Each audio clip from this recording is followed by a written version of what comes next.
ಪರಂಗಿಪೇಟೆಯ ಬಾಲಕ ದಿಗಂತ್ ನಾಪತ್ತೆ ಪ್ರಕರಣಕ್ಕೆ ಸಂಬಂಧಪಟ್ಟಂತೆ ವಾಪಸ್ ಮನೆಗೆ ಸೇರ್ತಾನ ಬಾಲಕ ದಿಗಂತ್. ಮಂಗಳೂರಿನ ಬೋನ್ದೇಲ್ ಬಾಲ ಮಂದಿರದಲ್ಲಿರುವಂತಹ ದಿಗಂತು ಯಾಕಂದ್ರೆ ಅವನು ಮನೆಗೆ ಹೋಗ್ಲಿಕ್ಕೆ ಹಠ ಮಾಡ್ತಾ ಇದ್ದಾನಂತೆ. ಮನೆಗೆ ಹೋಗ್ತಾನ ಇಲ್ವಾ? ಸದ್ಯಕ್ಕೆ ಮಂಗಳೂರಿನ ಬೋನ್ದೇಲ್ ಬಾಲ ಮಂದಿರದಲ್ಲಿದ್ದಾನೆ. ಇವತ್ತು ಹೈಕೋರ್ಟ್ನಲ್ಲಿ ಹೇಬಿಯಸ್ ಕಾರ್ಪಸ್ ಅರ್ಜಿ ವಿಚಾರಣೆ ನಡೆಯುತ್ತೆ. ಯಾಕಂದ್ರೆ ಅವ್ರ ಪೋಷಕರೇ ಕೋರ್ಟ್ಗೆ ಹೋಗಿದ್ರು, ಹೇಬಿಯಸ್ ಕಾರ್ಪಸ್ ಅರ್ಜಿ ಸಲ್ಲಿಸಿದ್ರು. ಯಾಕಂದರೆ ಪೊಲೀಸರು ವಿಳಂಬ ಮಾಡ್ತಾ ಇದ್ದಾರೆ, ಇಲ್ಲಿ ಸರಿಯಾಗಿ ತನಿಖೆಯನ್ನು ಮಾಡ್ತಿಲ್ಲ ಅಂಥೇಳಿ. ತನಿಖೆಗಾಗಿ ತಮ್ಮ ವಶಕ್ಕೆ ನೀಡುವಂತೆ ಪೊಲೀಸರು ಮನವಿ ಮಾಡಿಕೊಳ್ಳುವಂಥ ಸಾಧ್ಯತೆಗಳಿದ್ದಾವೆ.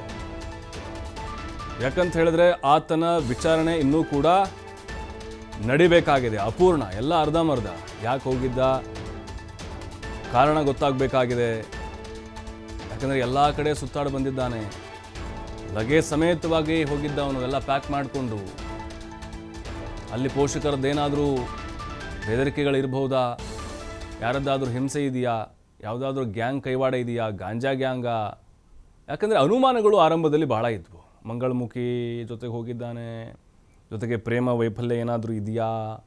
ಈ ಎಲ್ಲ ಅನುಮಾನಗಳು ಅವನ ನಾಪತ್ತೆ ಹಿಂದೆ ಇದ್ವು. ಪರೀಕ್ಷೆ ಭಯ ಇತ್ತು. ಪೊಲೀಸರು ಕೂಡ ಗೊಂದಲದಲ್ಲಿದ್ದಾರೆ. ಅವನು ಹೋದಂತವನು ಯಾವ ಕಾರಣಕ್ಕೆ ಹೋಗಿದ್ದ? ವಾಪಸ್ ಯಾಕೆ ಮತ್ತೆ ಉಡುಪಿ ಕಡೆಗೆ ಬಂದ? ಇನ್ನೂ ವಿಚಾರಣೆ ಬಾಕಿ ಇರೋದ್ರಿಂದಾಗಿ ಪೊಲೀಸರು ಕಸ್ಟಡಿಗೆ ಕೊಡಿ ಅಂತ ಕೇಳ್ಬೋದು. ಹೇಬಿಯಸ್ ಕಾರ್ಪಸ್ ಅರ್ಜಿ ವಿಚಾರಣೆ ಇವತ್ತು ಹೈಕೋರ್ಟ್ನಲ್ಲಿ ನಡೆಯುತ್ತೆ. ಅವರ ಪೋಷಕರು ಪೊಲೀಸರ ವಿರುದ್ಧವೇ ಕೋರ್ಟ್ಗೆ ಹೋಗಿದ್ರು. ಅಂದರೆ ಕಂಪ್ಲೇಂಟ್ ತೆಗೆದುಕೊಂಡಿದ್ದಾರೆ, ತನಿಖೆಯನ್ನು ವಿಳಂಬ ಮಾಡ್ತಿದ್ದಾರೆ ಅಂತೇಳಿ. ಕೇವಲ ಪರೀಕ್ಷೆ ಭಯಕ್ಕಷ್ಟೇ ಮನೆ ಬಿಟ್ಟಿರಲಿಲ್ವಾ ಹಾಗಾದ್ರೆ ದಿಗಂತ್? ಪರೀಕ್ಷೆ ಭಯದಿಂದ ಮನೆ ಬಿಟ್ಟಿದ್ದ ಎಂದಿದ್ದ ಪೊಲೀಸ್ ಇಲಾಖೆ. ಎಲ್ಲ ಎಕ್ಸಾಮ್ ಭಯ, ಹಾಗಾಗಿ ಮನೆ ಬಿಟ್ಟು ಹೋಗಿದ್ದ ಅನ್ನೋದು ವಿಚಾರಣೆಯಲ್ಲಿ ಆರಂಭದಲ್ಲಿ ಗೊತ್ತಾಗಿತ್ತು. ಕೇವಲ ಪರೀಕ್ಷೆಯ ಭಯದಿಂದ ದಿಗಂತ್ ಮನೆ ಬಿಟ್ಟಿಲ್ಲ. ಭೇಟಿ ವೇಳೆ ಸ್ವತಃ ದಿಗಂತ್ ಇದನ್ನ ಖಚಿತಪಡಿಸಿದ್ದಾನೆ. ಬಾಲಕ ದಿಗಂತ್ ನಾಪತ್ತೆ ಬಗ್ಗೆ ಪೋಷಕರು ಅನುಮಾನವನ್ನ ವ್ಯಕ್ತಪಡಿಸ್ತಾ ಇದ್ದಾರೆ. ಕೇವಲ ಪರೀಕ್ಷೆ ಭಯದಿಂದ ಅಷ್ಟೇ ಇವನು ಮನೆ ಬಿಟ್ಟು ಹೋಗಿದ್ನ, ಅಥವಾ ಬೇರೆ ಏನಾದರೂ ಕಾರಣ ಇರಬಹುದಾ? ಪೋಷಕರ ಅನುಮಾನಗಳು ಬೇರೆ ಬೇರೆ ಇದ್ದಾವೆ. ಯಾಕಂತ ಹೇಳಿದ್ರೆ ಆತನ ನಡವಳಿಕೆಗಳು ಇತ್ತೀಚೆಗೆ ಫೋನಲ್ಲಿ ಬ್ಯುಸಿ ಆಗಿರ್ತಿದ್ದ, ಜಾಸ್ತಿ ಗೇಮ್ಗಳನ್ನು ಆಡ್ತಾ ಇದ್ದ, ಫೋನಲ್ಲಿ ಯಾರ್ದ್ರ ಜೊತೆ ಮಾತಾಡ್ತಾ ಇದ್ದ, ಮತ್ತು ಗಾಂಜಾ ಗ್ಯಾಂಗ್ ಬಗ್ಗೆ ಅನುಮಾನಗಳು ಜಾಸ್ತಿ ಆಗ್ತಾ ಇದೆ. ಪೋಷಕರೇ ಇದ್ರ ಬಗ್ಗೆ ಅನುಮಾನಗಳನ್ನು ಹುಟ್ಟು ಹಾಕಂಗೆ ಮಾಡ್ತಾ ಇದ್ದಾರೆ. ಮತ್ತಷ್ಟು ಮಾಹಿತಿ ಆದಿತ್ಯ ನೀಡ್ತಾರೆ. ಆದಿತ್ಯ, ಈಗ ದಿಗಂತ ಹೇಬಿಯಸ್ ಕಾರ್ಪಸ್ ಅರ್ಜಿ ವಿಚಾರಣೆ ನಡೆಯುತ್ತೆ, ಬಟ್ ವಿಚಾರಣೆ ಅಪೂರ್ಣ ಅಂತ ಅನಿಸ್ತಾ ಇದೆ. ಆತರು ಕೂಡ ಸರಿಯಾಗಿ ಉತ್ತರ ಕೊಡ್ತಾ ಇಲ್ಲ. ಪೋಷಕರ ಅನುಮಾನಗಳು ಕೂಡ ಬೇರೆ ಬೇರೆ ಆಗಿದ್ದಾವೆ. ಅವ್ರಿಗೆ ಚೆನ್ನಾಗಿ ಗೊತ್ತಿದೆ ಅಂತ ಅನಿಸುತ್ತೆ, ಅಲ್ಲಿ ಏನೋ ಆಗಿರ್ಬೋದು ಅಂಥೇಳಿ. ಬಟ್ ಈಗ ಆತ ಮನೆಗೆ ಹೋಗಲ್ಲ ಅನ್ನೋದಕ್ಕೆ ಜೊತೆಗೆ ಪೋಷಕರ ಅನುಮಾನಗಳು ಇವೆಲ್ಲ ನೋಡ್ತಿರೋದಕ್ಕೆ ಬೇರೆ ಏನಾದರೂ ಬಲವಾದ ಕಾರಣ ಇರಬಹುದಾ ಅಂಥೇಳಿ?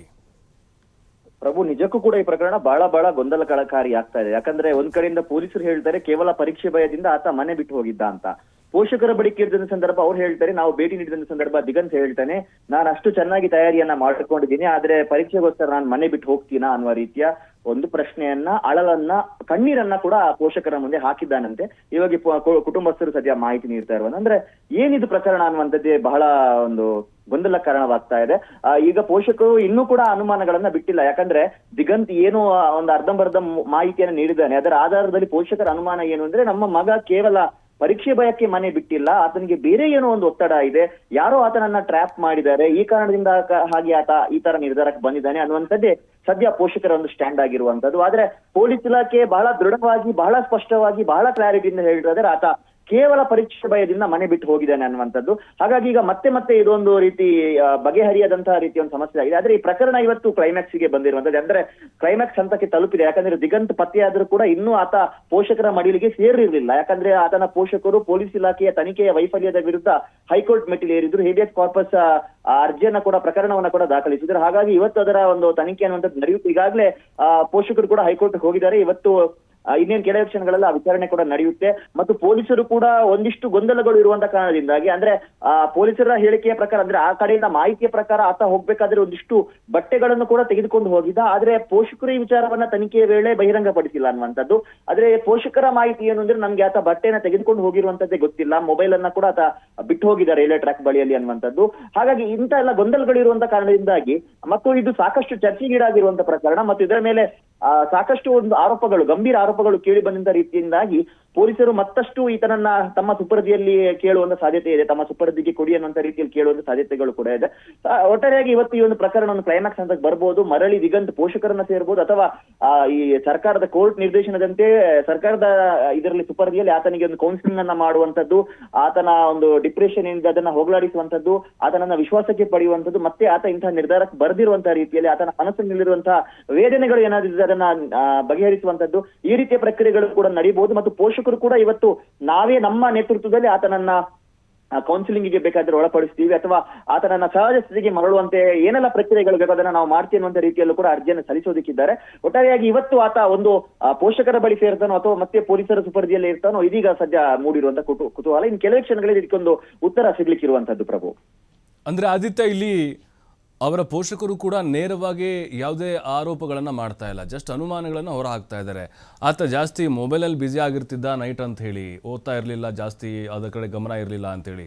ಬಟ್ ಈ ಬಾಲಕ ಏನಿದೆ ಆತನೂ ಕೂಡ ತನಿಖೆ ವೇಳೆ ಪೊಲೀಸರ ದಿಕ್ಕು ತಪ್ಪಿಸುವಂಥ ಪ್ರಯತ್ನ ಏನಾದರೂ ಮಾಡ್ತಾ ಇರ್ಬೋದು. ಯಾಕಂದರೆ ಉಡುಪಿಯ ಡಿಮಾರ್ಟಿನ್ ಫೋನ್ ಮಾಡಿದಾಗ ಯಾರನ್ನೋ ಹೊತ್ಕೊಂಡು ಹೋಗಿದ್ದಾರೆ, ಈ ರೀತಿಯ ಹೇಳಿಕೆಯನ್ನು ಆತ ಕೊಟ್ಟಿದ್ದ. ಈಗ ಎಕ್ಸಾಮ್ ಬೈ ಅಂತ ಹೇಳ್ತಿದ್ದಾನೆ. ಹಾಗಾಗಿ ಆತನೇ ದಿಕ್ಕು ತಪ್ಪಿಸುವಂಥ ಪ್ರಯತ್ನ ಮಾಡ್ತಾ ಇದ್ದಾನೆ ಅನ್ನೋದು ಏನೋ ಒಂದು ಬಲವಾದ ಕಾರಣ ಇದ್ರೂ ಕೂಡ. ನಿಜಕ್ಕೂ ಪ್ರಭು, ಯಾಕಂದ್ರೆ ಎರಡು ಕಡೆಯಿಂದ ಕೂಡ ಕ್ಲಾರಿಟಿ ಸಿಗ್ತಾ ಇಲ್ಲ. ಈಗಿರುವಂತ ಏಕೈಕ ಮಾರ್ಗ ಏನು ಅಂದ್ರೆ ದಿಗಂತೆ ಹೊರಬಂದು ಏನಾಗಿದೆ ಅನ್ನುವಂಥದ್ದನ್ನ ಹೇಳ್ಬೇಕಾಗಿದೆ. ಯಾಕಂದ್ರೆ ಪೊಲೀಸರು ಹೇಳುವಂತ ಮಾಹಿತಿಯ ಪ್ರಕಾರ ಆತ ಪರೀಕ್ಷೆ ಭಯದಿಂದ ಓಡಿ ಹೋಗಿದ್ದ. ಆದ್ರೆ ಮೊನ್ನೆ ಬಾಲಮಂದಿರದಲ್ಲಿ ಸರಿಸುಮಾರು 2 ಸಲ ಏನೋ ಆತನ ಪೋಷಕರು ಆತನನ್ನ ಮೀಟ್ ಮಾಡಕ್ಕೆ ಹೋಗಿದ್ದಾರೆ. ಮೀಟ್ ಮಾಡೋಕೆ ಹೋದಂತ ಸಂದರ್ಭ ಇದೇ ಪ್ರಶ್ನೆಯನ್ನ ಆತನ ಹತ್ರ ಕೇಳಿದ್ದಾರೆ, ಯಾಕಂದ್ರೆ ನೀನು ಕೇವಲ ಪರೀಕ್ಷೆ ಭಯದಿಂದ ಓಡಿ ಹೋದಿ ಅನ್ನುವಂತ ರೀತಿಯಲ್ಲಿ. ಆಗ ಆತ ಕೊಟ್ಟಂತ ಉತ್ತರ, ನಾನು ಎಲ್ಲಾ ತಯಾರಿಗಳನ್ನ ಮಾಡ್ಕೊಂಡಿದ್ದೀನಿ, ಬೇಕಾದಷ್ಟು ತಯಾರಿಯನ್ನ ಮಾಡ್ಕೊಂಡಿರುವಂತದ್ದು, ಹಾಗಾಗಿರ್ಬೇಕಾದ್ರೆ ನಾನು ಪರೀಕ್ಷೆ ಬಿಟ್ಟು ಯಾಕೆ ಹೋಗ್ಲಿ, ಮತ್ತು ಈಗಾಗಲೇ ನನ್ನ ಪರೀಕ್ಷೆ ಕೂಡ ಹಾಳಾಗಿ ಹೋಯಿತು, ನಾನು ಬರೆಯೋದಕ್ಕೂ ಕೂಡ ಆಗ್ತಾ ಇಲ್ಲ ಅನ್ನುವಂತ ರೀತಿಯಲ್ಲಿ ಅಳುವನ್ನ ಕೂಡ, ಅಂದ್ರೆ ಅತ್ತಿದ್ದಾನೆ, ಬಹಳ ದೊಡ್ಡ ರೀತಿಯಲ್ಲಿ ಕಣ್ಣೀರು ಹಾಕಿದಾನಂತೆ ಪೋಷಕರ ಮುಂಭಾಗದಲ್ಲಿ ಅನ್ನುವಂಥದ್ದು ಪೋಷಕರ ವರ್ಷನು. ಮತ್ತೆ ಪೋಷಕರಿಗೆ ಈತ ಪತ್ತೆಯಾಗಿರುವಂತದ್ದು ಮೊದಲಿಗೆ. ಅಂದ್ರೆ ಪೊಲೀಸ್ ಇಲಾಖೆ 7 ತಂಡಗಳನ್ನ ರಚಿಸಿ ಬೇರೆ ಬೇರೆ ಇಲಾಖೆಯನ್ನ ಒಗ್ಗೂಡಿಸಿ ಕಾರ್ಯಾಚರಣೆಯನ್ನ ಮಾಡಿದ್ರು ಕೂಡ ಅದರ 1% ಸುಳಿವು ಕೂಡ ಪೊಲೀಸ್ ಇಲಾಖೆಗೆ ಸಿಕ್ಕಿರ್ಲಿಲ್ಲ. ಆದ್ರೆ ಈ ಪೋಷಕರಿಗೆ ಆತ ಡಿಮಾರ್ಟ್ ಅಲ್ಲಿ ಇದ್ದಾನೆ ಅನ್ನೋಂಥ ಮಾಹಿತಿ ಸಿಕ್ಕಿದ್ದು. ಮತ್ತು ಫಸ್ಟ್ ಟೈಮ್ ಏನ್ ಆತನ ತಾಯಿ ಆತನ ಹತ್ರ ಮಾತನಾಡ್ತಾರೆ, ಆಗ ಆತ ಹೇಳ್ತಾನೆ, ನಾನು ಹೋಗಿದ್ದಲ್ಲ, ನನ್ನ ಯಾರೋ ಎತ್ಕೊಂಡು ಹೋಗಿದ್ದಾರೆ. ಅಂದ್ರೆ ಇದು ಗಂಭೀರವಾಗಿರುವಂತ ಒಂದು ವಿಚಾರ. ಹಾಗಾಗಿ ಆ ಪೋಷಕರು ಕೂಡ ಈ ವಿಚಾರದ ಮೇಲೆ ಬಹಳ ದೃಢವಾಗಿ ನಿಂತಿದ್ದಾರೆ. ಮತ್ತು ಅವರ ಅನಿಸಿಕೆ ಏನು ಅಂದ್ರೆ, ಇದರ ಹಿಂದೆ ಯಾರದ್ದೋ ಕೈವಾಡ ಇದೆ, ಆತ ಹೋಗುವಂತವನ ಅಲ್ಲ, ಆತನ ಮನವೊಲಿಸಿ, ಆತನನ್ನ ಪುಸಲಾಯಿಸಿ, ಅಥವಾ ಆತನನ್ನ ಬ್ಲಾಕ್ ಮೇಲ್ ಮಾಡಿ ಯಾರೋ ಕರೆದುಕೊಂಡು ಹೋಗಿರ್ಬೋದು ಅನ್ನುವ ಅನುಮಾನವನ್ನ ಕೂಡ ಇವತ್ತು ಕೂಡ ಅವರು ವ್ಯಕ್ತಪಡಿಸ್ತಾ ಇರುವಂತದ್ದು. ಹಾಗಾಗಿ ಇವತ್ತು ಕೋರ್ಟ್ ನಲ್ಲಿ ಒಂದು ತಾರ್ಕಿಕ ಅಂತ್ಯವನ್ನ ಈ ಪ್ರಕರಣ ಪಡೆದ ಬಳಿಕ ಅಕಸ್ಮಾತ್ ಆಗಿ ದಿಗಂತ್ ಪೋಷಕರ ಅದರ ಬಂದ್ರೆ ಆತನೇ ಇದಕ್ಕೆಲ್ಲದಕ್ಕೂ ಕೂಡ ಒಂದು ಸ್ಪಷ್ಟತೆಯನ್ನ ನೀಡಬೇಕಾಗಿರುವಂತದ್ದು. ಪ್ರಭು, ಥ್ಯಾಂಕ್ ಯು ಆದಿತ್ಯ ಮಾಹಿತಿಗಾಗಿ.